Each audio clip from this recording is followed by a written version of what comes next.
Aujourd'hui, donc, on va vous envoyer dans une autre région un peu plus verdoyante, des massifs forestiers de lac Fadou, donc, qui n'ont plus de secret pour notre invité. Il s'agit du guide touristique Lounis Bouberka. Bienvenue. Bouberka. Bouberka.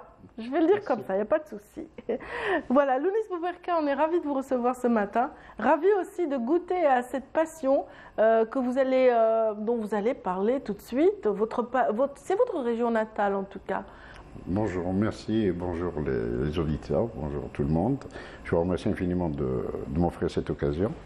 Donc, on va essayer de détailler un peu ma région. Absolument. Donc, je suis natif du village Mehaga, qui est à peu près à 1200 mètres d'altitude.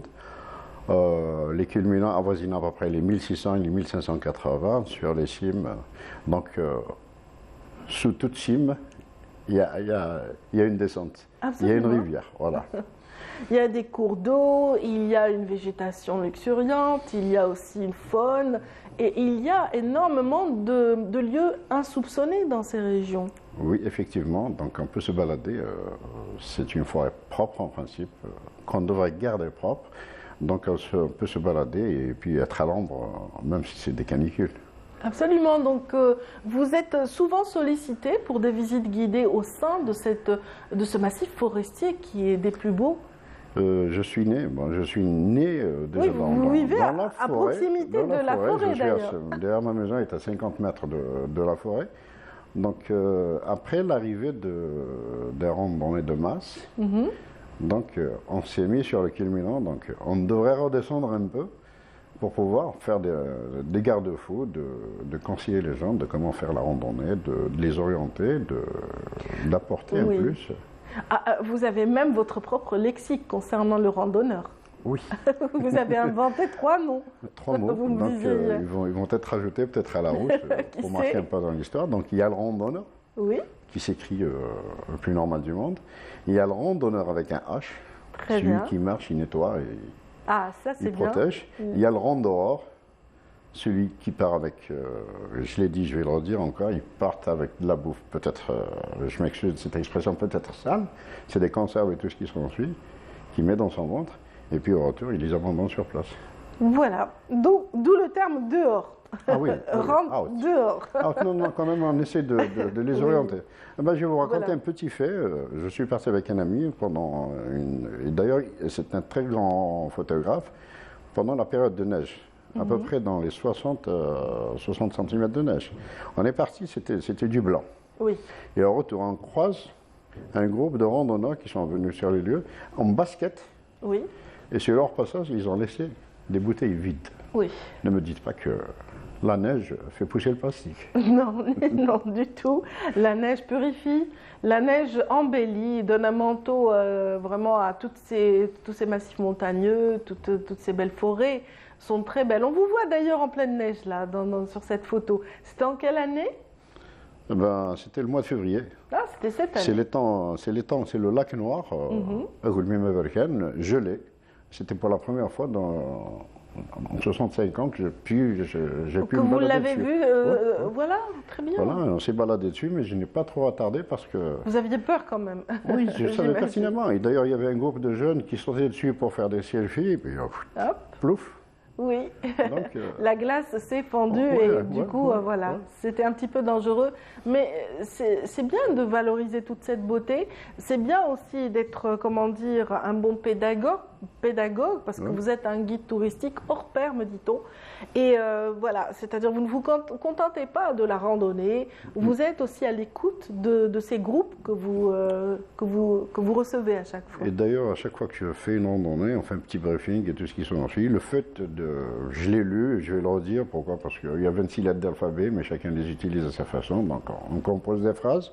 Faire de la randonnée, c'est pas le fait de partir haut et loin, de rater ce qui est sur le passage. Et durant toutes mes sorties, je fais des pauses pédagogiques. Du moins ce que Oui. je pourrais enseigner, Oui. quoi. Ce que je pourrais dire. Que ce soit que la faune, la flore, Oui. et un peu d'histoire. Absolument. L'histoire, comme l'histoire. Est-ce que vous pouvez nous parler de ce lieu justement qui est visible? Bon, on va peut-être revoir l'image dans un instant. Et donc il y a une maison que vous avez réhabilitée au sein de ce Mont Lac Fadou. Non, pas une Pas maison. celle-là. Non, non, celle-là, c'est une maison Ça, forestière. c'est quoi? Ça, c'est quoi? Ça, c'est une maison forestière. La première qu'on avait vue, c'est la Très maison bien. forestière qui était construite en les années 1915. D'accord. Et d'ailleurs, même, il y a une écriture que je ne voulais pas démontrer aux gens parce qu'elle risque d'être gratifiée. Oui. Et celle que vous voyez à côté, c'était la maison du gouverneur. À l'époque, c'était un centre d'instruction pour les militaires, pour les appeler. Là, c'est pas loin de chez moi, c'est à 1 km, 1 km 500. Donc vous voyez à peu près cette mer verte qui ne demande qu'à être protégée. Une mer verte, jadis vraiment, comment dire, investie par les militants de la première heure, donc tous ces militants du Front de Libération et de l'armée de la LN, sillonnaient, avaient pris pour refuge ces belles montagnes et ces belles forêts aussi. Ah ben, je vais vous avouer quelque chose, peut-être il y a des trucs que je n'ai pas montrés. Ce qui s'est passé dans l'Akfadou, Dieu seul le sait. C'est le berceau de la Révolution. Toutes les personnalités de la Révolution ont transité là-bas. D'ailleurs, il en reste encore des trucs que je ne vous ai pas montrés, des résidus de napalm, de bombes de napalm. Peut-être, si vous les englobez, vous les ramassez, peut-être ça aurait fait l'effet d'Hiroshima. Il en reste encore. Oui, beaucoup de villages ont été attaqués au napalm, effectivement, bombardés au napalm. Oui, par tout. Il en reste encore des feux. D'ailleurs, même la couleur, il reste encore de la couleur dessus. Mais la verdure a pris le dessus.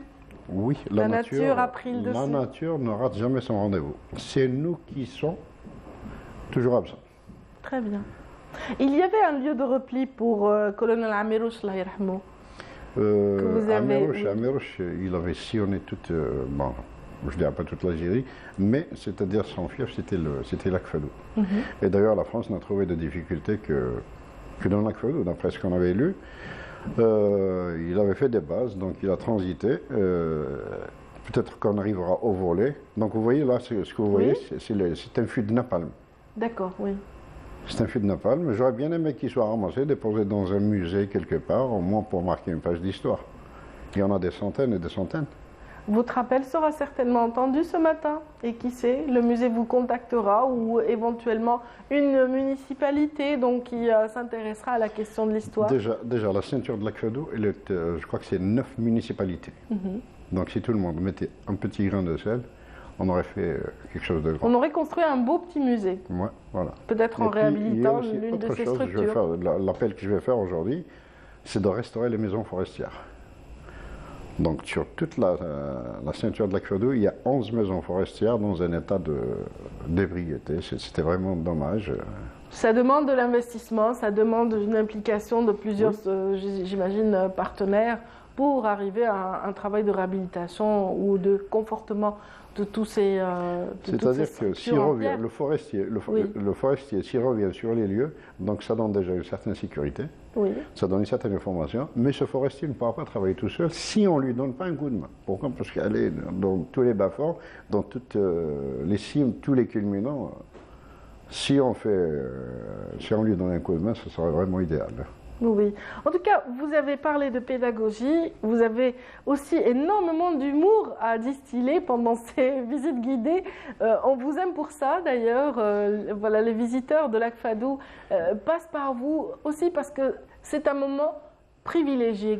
C'est un moment de plaisir. J'ai toujours dit que...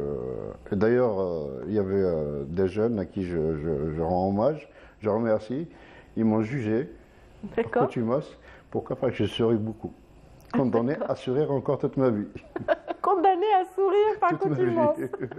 Mais j'espère que le sourire ne vous quittera jamais, en tout cas. Vous êtes, comment dire, vous êtes un bout en train. Quand vous avez votre groupe, il vous suit, il est motivé, il arrive jusqu'au bout. Les plus fatigués, on les attend, on s'installe, on fait des pauses. Et ça devient de belles anecdotes. De belles aventures. De très très belles anecdotes. D'ailleurs, vous voyez la photo du petit jeune là, ça m'a vraiment fait plaisir. Il a 6 ans. Ça fait 2 ans qu'il randonne avec son papa. Et je lui ai posé la question. Il me dit j'aime pas voir le plastique. Ah, mon Dieu. J'espère qu'on aura de moins en moins de plastique dans ces lieux fabuleux, ces lieux qui sont majestueux, je dirais. Je lui ai demandé quelque chose, qu'est-ce qu'il voulait? Il me dit, vous voulez voir les singes? Vous voulez voir des singes? D'accord. Silencieusement, parce qu'il faut faire la randonnée silencieusement. Respecter la nature. Voilà. On a vu les singes, on a vu les vaches. Il a été vers les animaux, donc. Ouais. Eh ben, c'est génial. En tout cas, c'est le rêve de tous les enfants.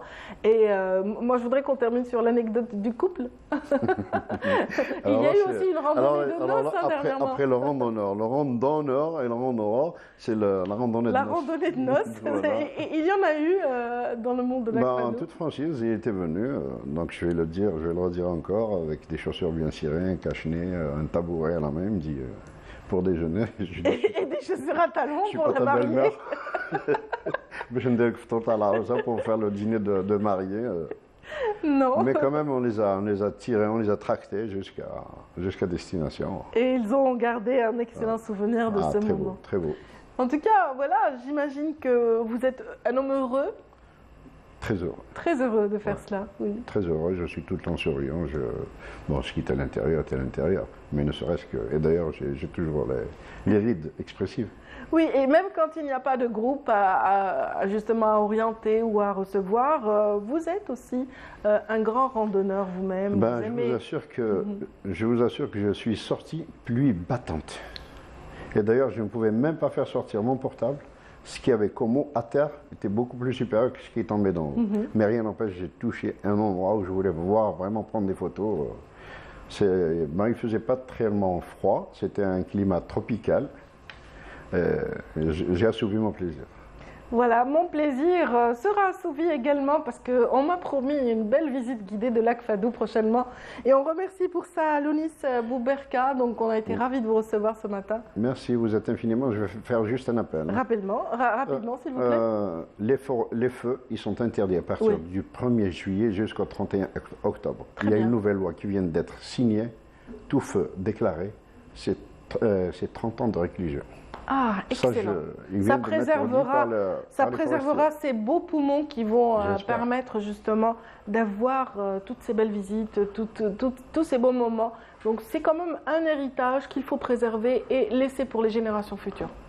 En principe. Inch'Allah. Merci infiniment pour cet apprentissage. On a vu un très beau bambin tout à l'heure qui était très sensible. Il a peut-être l'âge de celui que je vais citer. Il s'agit en l'occurrence de Qasr Youssef, présent, voilà, sur cette photo, et à qui on souhaite un heureux anniversaire. Joyeux anniversaire, longue vie à toi, Youssef. Voilà. Et il a à peine 6 ans, il est plein de vie et vive la jeunesse. C'est le même âge que le gosse. C'est le même âge, j'avais deviné en tout cas. Sifou Youssef. Voilà, très bien. Excellent. Ça résonne. Merci infiniment. Juste un petit mot. L'Aqfado, c'est Irfbaro, c'est la cime des vents. Cime des vents, donc c'est vrai. Donc cette forêt est justement, comment dire, exposée aux 4 vents. C'est comme ça qu'on dit. Oui, c'était en 1857 qu'elle a été transcrite à Aquedo. Très bien. En tout cas, c'est l'adresse qu'il faut absolument retenir. Lounis Bouberka est vraiment le connaisseur de cette région de l'Aqfado. Si vous avez envie de découvrir cet été, bien sûr, on vous souhaite de passer d'agréables vacances. On vous souhaite de passer une agréable fin de journée. On vous dit à très bientôt. On vous aime. Et on vous donne rendez-vous pour ce qui relève de Radia Boul Maali dimanche prochain. Et puis vous retrouverez nos amis de Constantine demain, Smaïl Belqaïdia. Après-demain, on célèbre le 5 juillet à Oran avec Iman Mahroug Ras et vous retrouverez Nour pour le week-end. Nour El Houda, Bouzga.